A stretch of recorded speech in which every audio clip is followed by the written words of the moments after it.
is built on nothing less than Jesus' blood and righteousness. I dare not trust the sweetest frame, but wholly lean on Jesus' name. On Christ the solid rock I stand, all other ground is sinking sand. All other ground is sinking sand.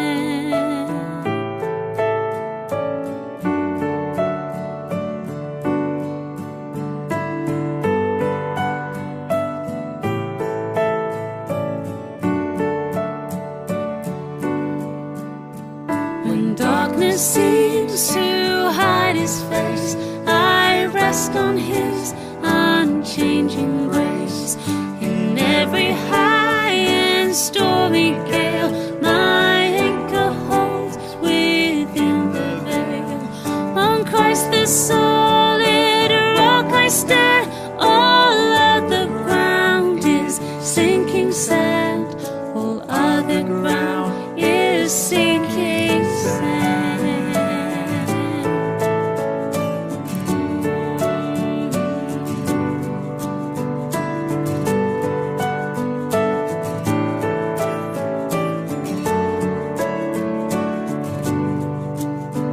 His oath, his covenant, his blood support me in the whelming flood. When all around my soul gives way, he that is all my hope and stay. On Christ the solid rock I stand, all other ground is sinking sand. All other ground is sinking sand. When he shall come with trumpet sound, oh, may I then in him be found. Trust in his righteousness alone, faultless to stand before the throne.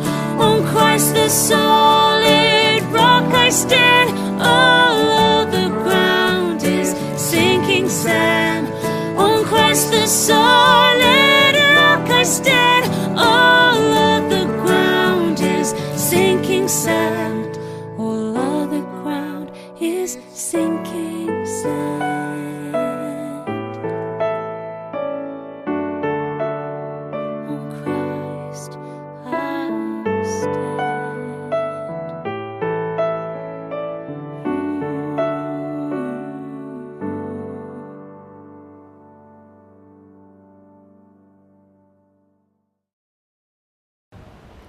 Magandang umaga po mga kapatid.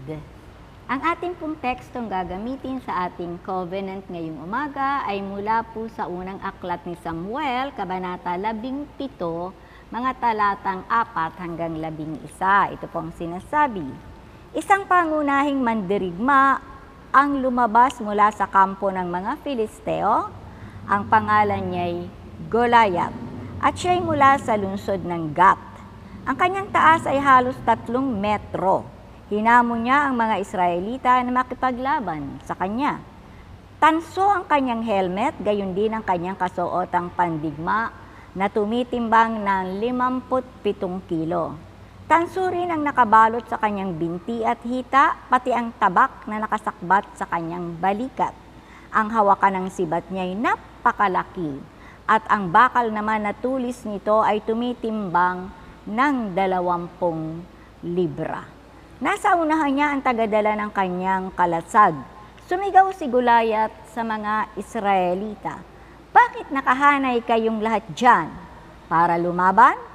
Ako'y isang Filisteo at kayo na may mga alipin ni Saul.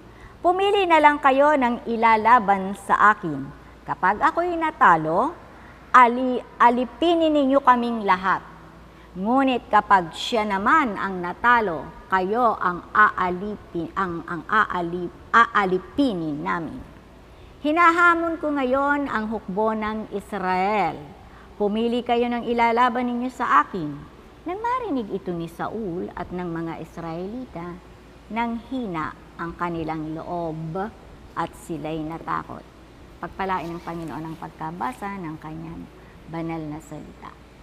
Ang batang-batang si David na walang baluti o pananggalang sa katawan at walang hustong karanasan sa pakikipagtunggali sa batikang mandirigma ay haharap sa isang pakikipaglaban, sa isang sanay at bihasang kalaban, si Goliath, isang higanting siyam na talampakan ng taas at kumpleto sa pandigmang kasuotan at sa sandatang gagamitin. Sapagkat si David ay bata pa, napakaliit niya at tanging tirador at 5 bato lamang ang kanyang sandata. Tanging ang kalakasan at linaw lamang ng mata at isip na mula sa Panginoon ang mahigpit na pinanghahawakan ni David. Sa pag-aalaga ni David ng kanilang kawan, damang-dama niya ang gabay at kapangyarihan ng Diyos na nakalukob sa kanya, lalo na kapag itinataboy at nilalabanan niya ang mga leon at oso na sumisila sa kanyang mga alaga.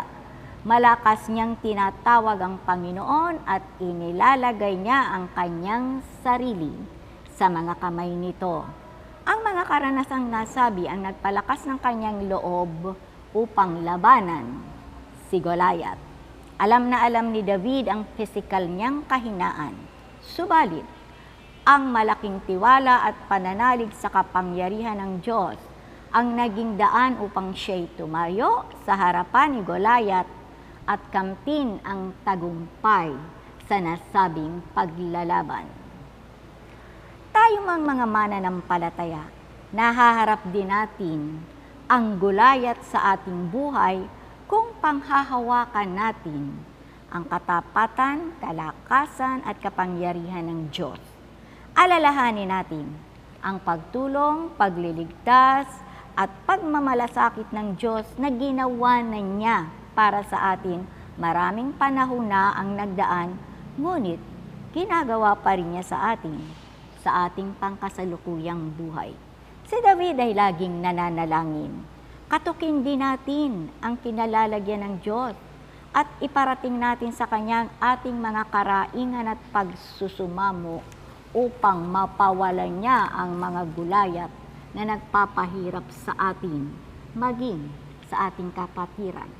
Bigyang pansin din nga po natin ang pagbibigay halaga sa mga bagay at pangyayaring posible nating kaharapin at maranasan sa anumang sandali ng ating buhay na maaaring magdulot sa atin ng takot, kabalisahan at pag-aalala. Kadalasan ay ayaw nating paghandaan ang bagay na ito at ayaw din nating gawin ang nararapat nating gawin. Kapag napag-alaman natin may parating na suliranin o kabalisahan sa ating buhay, pinakamainam na paghandaan ang bagay na ito. Napag-alaman natin ang malaking problema ng mga Israelita. Gaano kalaki ang kanilang kakalabanin? Anong klase ng sandata mayroon siya? Ang klase ng damit pandigma na suot niya at ang kabihasaan niya sa pakikipaglaban. Napakahalaga para sa mga Israelita na tansyahing mabuti si Goliath bago nila dinesisyonan si David ang iharap nila dito. Kapag may gulo, gusot o gambala na dumating sa ating kalagitnaan, bigyan natin ng tamang pansin ito. Saan galing ang bagay na ito? Anong kapangyarihan mayroon ito para sa iyo? Saan o kanino ito may kinalaman? Alamin mong lahat ang kasagutan bago mo ito labanan. Kung lalaban ka agad na wala kang paghahanda, wala kang kasiguruhan na maipapanalo mo ang bagay na ito. Dahil wala kang kinalaman o kinamalayan sa bagay na ito na lalabanan mo. Importante na magkaroon ka ng matapang, malinaw at malakas na loob na paghusga at pagdesisyon sa bagay na dumating sa buhay mo na kailangang labanan mo. Kasama mo ang Diyos, makakaya mo yan. Tayo po'y manalangin. Panginoon, sumaaking ka po sa tuwina upang hindi ko ipagwalang bahala ang laban na dapat kong harapin sa aking buhay. Tulungan mo po akong maging handa sa bagay na ito. Ang lakas ng loob at tapang ay magbula sa iyo na aking magamit ng puspusan upang mapagtagumpayan ang anumang suliraning kinakailangan kong harapin. Ipagkaloob mo po sa akin ang tiwala, karunungan at unawa upang ako'y makatugon sa mga bagay na ito nang naaayon sa iyong kalooban. Sa makapangyarihang pangalan mo, aking Jesus. Amen. Amen. Magandang umaga po.